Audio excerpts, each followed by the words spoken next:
കോട്ടയം കോടിമതയിൽ നിയന്ത്രണം വിട്ട ലോറി കാറിലും ബൈക്കിലും ഇടിച്ച് അപകടമുണ്ടായി 3 പേർക്ക് പരിക്കുണ്ട്. ടോബി ജോൺസൺ ഉണ്ട് കോട്ടയത്ത് നിന്ന്. ടോബി, എന്തൊക്കെയാണ് വിവരങ്ങൾ? ടോബി, ഉന്മേഷ്, ഇന്ന് പുലർച്ചെയാണ് 2:30 കൂടിയാണ് ഈ അപകടം നടന്നത്. കോട്ടയം കോടിമതയിൽ 4 വരിപ്പാതയിൽ വെച്ചാണ് സംഭവം നടന്നത്. അവിടെ നിയന്ത്രണം വിട്ട് ആ വഴിയിൽ കൂടി വന്ന ഒരു ലോറിയാണ്. അത് ചിങ്ങവനം ഭാഗത്തേക്ക് പോവുകയായിരുന്നു. നിയന്ത്രണം നഷ്ടമായ ലോറി റോഡരികിൽ പാർക്ക് ചെയ്തിരുന്ന കാറിലാണ് ആദ്യം ഇടിച്ചത്. ഇടിയുടെ ആഘാതത്തിൽ നിയന്ത്രണം നഷ്ടമായ കാറ് മുന്നോട്ട് നിരങ്ങി നീങ്ങിയ ശേഷം ഇവിടെ പാർക്ക് ചെയ്തിരുന്ന ഒരു ബൈക്കിൽ ഇടിക്കുകയായിരുന്നു.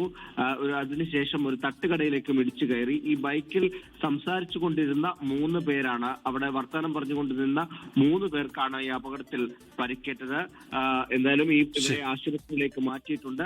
കാര്യമായ പരിക്കുകൾ ഇല്ല എന്ന് തന്നെയാണ് നമുക്കിപ്പോൾ മനസ്സിലാക്കാൻ കഴിയുന്നത്. ടോബി ജോൺസൺ കോട്ടയത്ത് നിന്ന്. ലോകത്തെവിടെയായാലും ഏത് സമയത്തും 24 വാർത്തകളും ഓഗ്മെന്റഡ് റിയാലിറ്റി പാക്കേജുകളും എക്സ്പ്ലെയിനറുകളും വിശദമായി കാണാൻ ഞങ്ങളുടെ യൂട്യൂബ് ചാനൽ നിങ്ങൾക്ക് സബ്സ്ക്രൈബ് ചെയ്യാം.